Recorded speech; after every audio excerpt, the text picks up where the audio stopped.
is the program when you record it.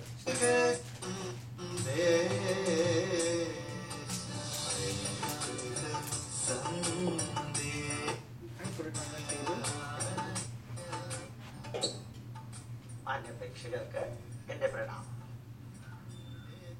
കൈകേയിയും ദശരഥനും തമ്മിലുള്ള management പ്രിൻസിപ്പിളാണ് നമ്മൾ രാമ അവർ തുടങ്ങിയിട്ടുണ്ടാവും. ഇനിയിപ്പോ രാമനെ പൂജിക്കൊന്നും വേണ്ട, മാനേജ്മെന്റ് ആയിട്ട് കാണാം. നിങ്ങൾ എങ്ങനെ കണ്ടാലും ചിലപ്പോ ചിലര് പണ്ടനോട് ചോദിച്ചത് ഇപ്പൊ ആരും ചോദിക്കാറില്ല. ഇങ്ങനെയൊക്കെ വിവരിക്കുന്ന ആവശ്യമുണ്ടോ? നമുക്ക് രാമായണത്തിൽ നിന്ന് മനസ്സിലാക്കുന്നത് കുറച്ച് ഭക്തിയും അല്ല. അങ്ങനെ ഒരു ചോദ്യത്തിന് ഒന്ന് മാത്രമാണ്. ഒരു റോസാപ്പൂവ് കയ്യിൽ ഇട്ടുണ്ടെങ്കിൽ ഒരു കവി അത്ര എങ്ങനെയാ വിവരിക്കാം? ഒരു ബോട്ട് വിവരിക്കാം. അതേപോലെ തന്നെ ഒരു പെൺകുട്ടി റോസാപ്പൂ കിട്ടിയെങ്കിൽ അതെങ്ങനെയാ അവര് വിവരിക്കാം? പൂജാരിയുടെ കയ്യിൽ റോസാപ്പൂ കിട്ടിയെങ്കിൽ അവരെങ്ങനെയാ വിവരിക്കാം? അതൊക്കെ ഉപയോഗിക്കാം. ഒരു റീത്ത് ഉണ്ടാക്കുന്ന ആളുടെ കയ്യിൽ ആ റോസാപ്പൂ കിട്ടിയെങ്കിൽ എങ്ങനെ ഉപയോഗിക്കും? ഒരു ഹാരം, മാല, വിവാഹത്തിന്റെ മാല ഉണ്ടാക്കുന്ന ആളുടെ കയ്യിൽ ആ റോസാപ്പൂ കിട്ടിയെങ്കിൽ എങ്ങനെ വിവരിക്കും? ഇതുപോലെ വേണം ഭാരതീയ പത്രിക ഗ്രന്ഥങ്ങള് നന്മ നിറഞ്ഞ രീതിയിൽ വ്യത്യസ്ത വ്യാഖ്യാനങ്ങൾ ഇവിടെ കൊടുക്കാം. വളരെ വളരെ രസമായി. തിരുവനന്തപുരത്തൂടെ പോകുമ്പോൾ ഒരാൾ ഭാഗവതം വായിക്കാം, നല്ല രീതിയിൽ ഭാഗവതം വായിച്ചു. അദ്ദേഹം ശ്രീകൃഷ്ണ നിറവ്യത്യാസത്തെ കുറിച്ച് മുഴുവൻ അദ്ദേഹം ജിയോർ എന്ന വാക്ക് ഉപയോഗിച്ചാണ്. ബ്ലൂ, ഗ്രീൻ, പിന്നെ അവസാനം റെഡ്, അങ്ങനെ ആ കളറിന്റെ സാധിച്ചത്. ആ ലൈറ്റിന്റെ വേവ് ലെങ്ത് മാറുന്നതനുസരിച്ച് ശ്രീകൃഷ്ണന്റെ വേവ് ലെങ്ത് മാറുന്നതായി, കളർ മാറുന്നതായിട്ട് യശോദയ്ക്കും ദേവകിക്കും തോന്നി എന്ന് പറയുമ്പോ എന്തൊരു രസമാണ്. ശ്രീകൃഷ്ണനെ നേരെ ഫിസിക്സ് ഉപയോഗിച്ചിട്ട് അങ്ങോട്ട് വിവരിക്കും. ഇങ്ങനെ ഒരു വിവരണവും കൂടി നമുക്ക് സാധിക്കണം എങ്കിലായിട്ട് 21ാം നൂറ്റാണ്ടിൽ ജീവിക്കുന്ന നമുക്കത് മനസ്സിലാക്കാൻ സാധിക്കാം. വീണ്ടും കൈകേയിലേക്ക് വരാം. കൈകേയി രാമനോട് തന്റെ ആഗ്രഹം ഞാൻ പറഞ്ഞത് ദശരഥനോട് ഷാർപ്പായിട്ട് പറഞ്ഞു. ദശരഥൻ അൺകോൺഷ്യസ് ആയി. രാമനോട് അതേപോലെ അല്ല, ഭർത്താവിനോട് പറഞ്ഞ മാതിരി അല്ല രാം പറഞ്ഞത്. രാമന്റെ അടുത്ത് പറയാൻ വേറൊരു ടാക്ടിക്സാ ഉപയോഗിക്കും. എല്ലാവരുടെ അടുത്തും ഒരേപോലെ പറയരുത് എന്നുള്ളതിന് തെളിവായിട്ട് കൈകേയി രാമനോട് പറഞ്ഞു, രാമ, നീ അച്ഛനെയും അമ്മയെയും സ്നേഹിക്കുന്നവനാണ്, രാഷ്ട്രഭക്തിയുള്ളവനാണ്, ധർമ്മബോധമുള്ളവനാണ്, ശരിയാവുന്നവനാണ്. മാത്രല്ല അച്ഛനോട് അത്രയും അധികം ഭക്തി ഒരു പുത്രനാണ് നീ. പിതൃഭക്തി എന്ന് പറയുന്നത് നിന്റെ ജീവിതത്തിന്റെ ഭാഗമാണ്.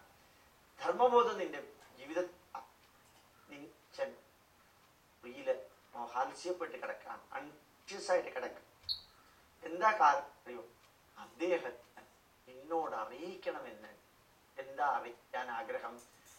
14 വർഷം കാട്ടിലേക്ക് പോകണമെന്ന് ദശരഥ മഹാരാജാവിന് അച്ഛന് എന്നോട് അറിയിക്കണമെന്നുണ്ട്.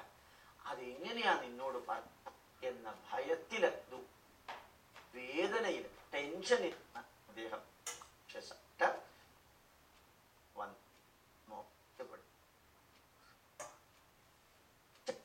പറയേണ്ട കാര്യം ഞാൻ നിന്നോട് ശക്തമായിട്ട് പറയാം. നിനക്ക് എന്നോട് ദേഷ്യം തോന്നില്ല അറിയാം, കാരണം അച്ഛന്റെ ആഗ്രഹമാണ്. നിനക്ക് എന്നോട് ദേഷ്യം തോന്നില്ല അറിയാം. നീ എന്നോട് ചാടി കയറില്ല എന്ന് എനിക്കറിയാം. നീ അനുസരിക്കുമെന്ന് ഉറപ്പുള്ളത് കൊണ്ട് മാത്രം നിന്നോട് പറഞ്ഞത് എന്നും നിനക്കറിയാം, എനിക്കറിയാം. പദപ്രയോഗം കണ്ടു, എന്ത് രസമായിട്ടാണ്. കൈകേയിയുടെ ആഗ്രഹപ്രകാരമാണ് രാമനെ കാട്ടിലേക്ക് അയക്കുന്നത് എന്നുള്ള വാക്കേ അവിടെ ദശരഥൻ ഞാൻ ആഗ്രഹിച്ചത് ഞാൻ പറയുന്നു എന്ന് മാത്രം. പലപ്പോഴും തോന്നാറുണ്ട് ആ കൈകേയിയുടെ മാനേജ്മെന്റ് ക്വാളിറ്റി എന്ന് പറയുന്നത് ഓരോ തരത്തെ ഒരു പ്രയോഗിച്ചിരിക്കുന്നത്. രാമായണം വായിച്ചാലേ മനസ്സിലാവും, യാത്രാമ ഒന്നും മനസ്സിലാവില്ല. ദശരഥൻ അൺകോൺഷ്യസ് ആണ്. രാമൻ വരുമ്പോ രാമൻ എന്തായിരിക്കും പറയാ? രാമൻ പറയേണ്ടത്, അച്ഛൻ എന്ത് കാര്യം ആണെങ്കിലും എന്നോട് പറയാലോ. എന്തിനാ അച്ഛൻ വേദനിക്കുന്നതില്? അച്ഛൻ എന്തിനാ വേദനിക്കുന്നത്? അച്ഛന്റെ ആഗ്രഹത്തിൽ നിന്ന് ഒരു ഇഞ്ച് പോലും മാറാതെ അതനുസരിക്കും എന്ന് അച്ഛൻ അറിഞ്ഞു. രാമനെ കുറിച്ച് ധർമ്മബോധമുള്ളല്ലേ രാമൻ? പുത്രധർമ്മം അറിയാവുന്നവനല്ലേ രാമൻ? പിതൃഭക്തിയുള്ളവനല്ലേ രാമൻ? അങ്ങനെയുള്ള രാമനോട് അച്ഛൻ എന്തെങ്കിലും പറയണമെങ്കിൽ കയ്യിൽ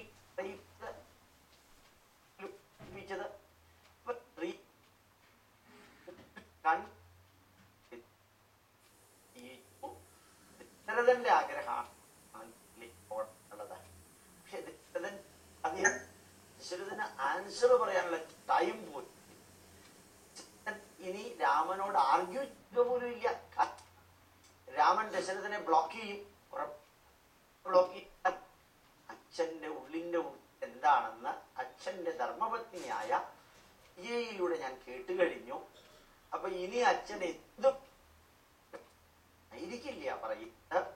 അച്ഛൻ മകനോടുള്ള സ്നേഹം കൊണ്ട് മറച്ചുവെച്ചും കവച്ചുവെച്ചും ആയിരിക്കും പറയാ എന്ന് കൃത്യമായിട്ട് രാമനെ കൊണ്ട് കൺവിൻസ് ചെയ്യിച്ചു. രാമനാണെങ്കിൽ എന്ത് ചെയ്തു? അത്ഭുതകരമാം വിധം കൈകേയിയുടെ വാക്ചാതുര്യം കൊണ്ട് കൈകേയി മാതാവിനോട് പറഞ്ഞു, ഇത്ര ചെറിയൊരു കാര്യം എന്നെ അറിയിക്കാൻ എന്റെ പിതാവ് എന്തിനാ ഇത്രയധികം വിഷമിച്ചത്? എന്തിനാ ഇത്രയധികം വേദനിക്കുന്നത്? 14 വർഷം അല്ല, ജീവിതം മുഴുവനും വനത്തിലേക്ക് പോണെങ്കിൽ ഈ രാമന് വല്ല വിഷമമുണ്ടോ? അച്ഛന്റെ ആഗ്രഹം അതാണെങ്കിൽ ഒരു സംശയമില്ല. അമ്മ പറഞ്ഞോളൂ അച്ഛനോട് ഞാൻ പോവാൻ തയ്യാറാണെന്ന്. അതായത് കൈകേയിയുടെ കോൺവെർസേഷണൽ ഡയലോഗ് കപ്പാസിറ്റി അനുസരിച്ച് രാമന് വരേണ്ട ആവശ്യമില്ല, അനുഗ്രഹം വാങ്ങിക്കാൻ ഒഴികെ. അതാണ് യഥാർത്ഥത്തിൽ കൈകേയി വിജയിച്ചത്.